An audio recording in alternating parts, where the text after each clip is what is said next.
Avesh Sigoulam explique que la finance digitale se répand dans le monde, d'où l'importance de cet atelier de travail. Vous connaissez, Digital Finance, d'ailleurs, il peut venir très commun à travers le monde, hein. Et nous, comme un pays qui tout le temps pousse l'innovation de l'avant, nous ne sommes pas capables de laisser cette opportunité-là passer. C'est un pays dans cette optique-là qui, au niveau de la Banque de Maurice, nous embarquons beaucoup d'initiatives déjà. Nous finissons se développer une série de guidelines qui vous permettent à nos opérateurs de connaître dans quelle direction nous pouvons aller.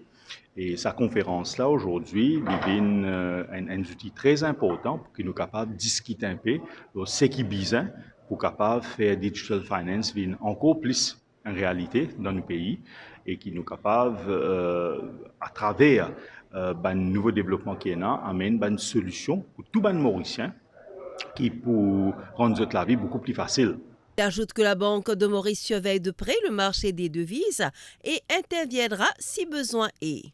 Vous connaissez la situation en ce qui concerne Forex dans le pays, retourne à la normale. Hein. Quand on regarde nous un chiffre, disons, de FX inflows en total, quand on compare ce qui nous fait gagner en 2019 et ce qui nous gagné, disons, l'année dernière, et vous trouvez qu'il est presque pareil maintenant, hein, en ce qui nous fait gagner en 2019 et 2023.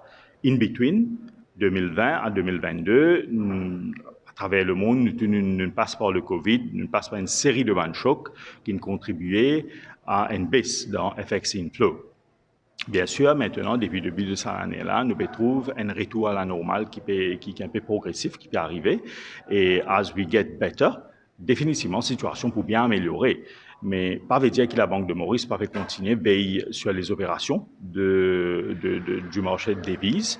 D'ailleurs, c'est un des topics qui nous follow on a daily basis. Hein, nous donne beaucoup de considération à ça. Et quand nous pensons qu'il nous besoin intervenir, nous pouvons intervenir. Le gouverneur de la Banque de Maurice rappelle que l'institution prévoit 6,5% de croissance cette année et 4,9% d'inflation.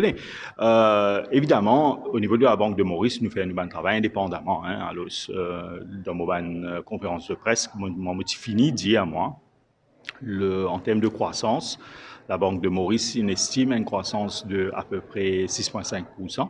Pour cette année-ci. D'ailleurs, je annonce ça dans mon press conference qui m'a fait tout récemment aussi.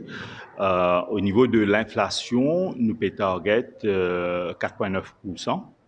C'est un chiffre qui est aussi bien validé par la FMI. La FMI dit qui, je crois, qui nous pourrait ici achieve nos 4,9%, qui pourrait ramener nous dans notre target range. Je vous rappelle que depuis janvier l'année dernière, on a introduit dans le pays un nouveau framework pour politique monétaire.